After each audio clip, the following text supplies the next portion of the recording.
So, ladies and gentlemen, please take a moment here at the beginning of my story to feast your eyes on this physique.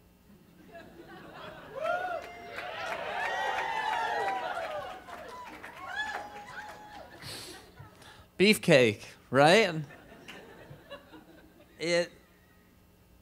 Somebody thinks that's really funny. It wasn't, to be fair to you, it wasn't that obvious to me either. But we all know the old saying.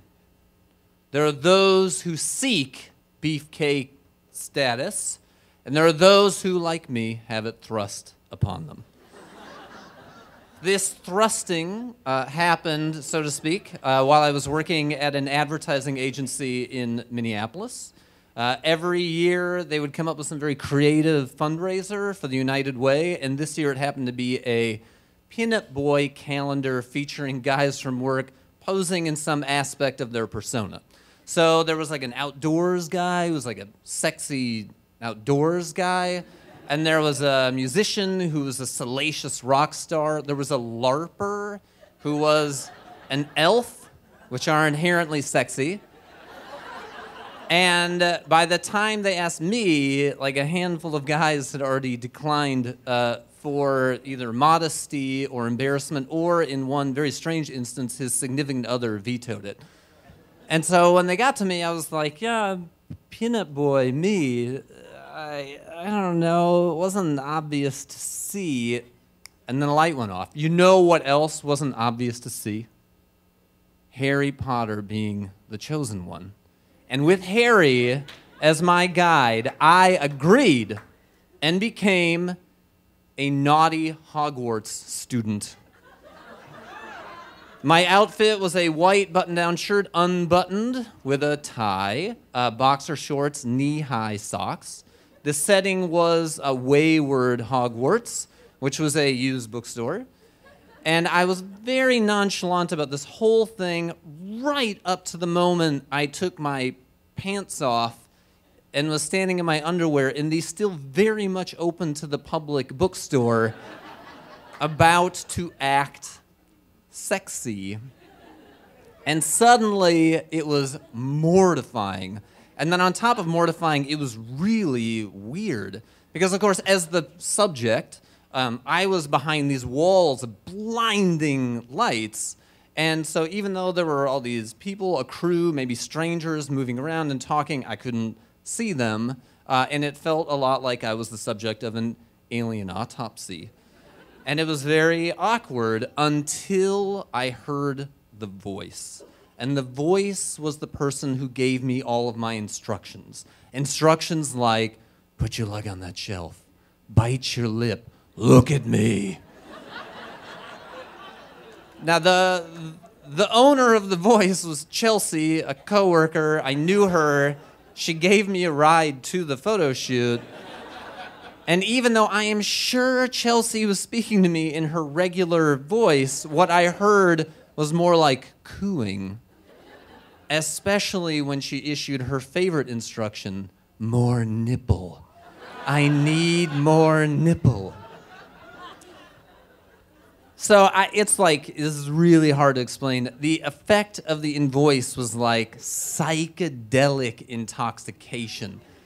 I was still in an alien autopsy, but now it was like one of those 1960s thinly veiled softcore pornos. Something like Barbarella or anything featuring Brigitte Bardot. And my inhibition was like just gone, poof, just gone, none. The voice had me doing things instantly that J.K. Rowling would very much not approve of. So like they brought me a book that was naked pictures of Madonna as a teenager, and they handed it to me and I was like, this is inappropriate. And the voice was like, look at it. And I was like, oh. This? And she was like, do you like that? And I was like, oh, yeah. And she's like, show me you want it. Show me you want it. By the end of the photo shoot, the voice had me, and this is 100% truth, crawling on the very much open to the public, filthy floor and pawing at the camera like a cat. And I mean this literally. I think the only reason I remain semi-nude is because the voice mercifully never said something like, "I need more testicle." So, like, 6 weeks goes by, and one day it's Friday morning, I show up at work, and people keep asking me, like, "Hey, dude, have you seen the entertainment section of the paper?" And I was like, "I don't know, who looks at the paper? You know, like, what century is this?"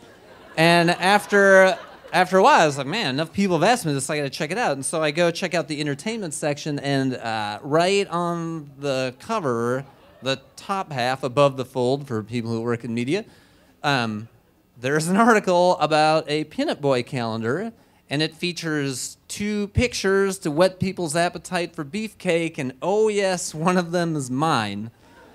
And my very first thought was, oh, it's one of the tame pictures. So it's me sitting in a chair, my legs are crossed to open up my nether regions, but you can't see anything because I'm reading The Prisoner of Azkaban, my favorite Harry Potter book. And I have glasses on, but I'm holding them off and doing the thing where it's like, you know, like biting on it in the like, oh, and come hither look at the same time.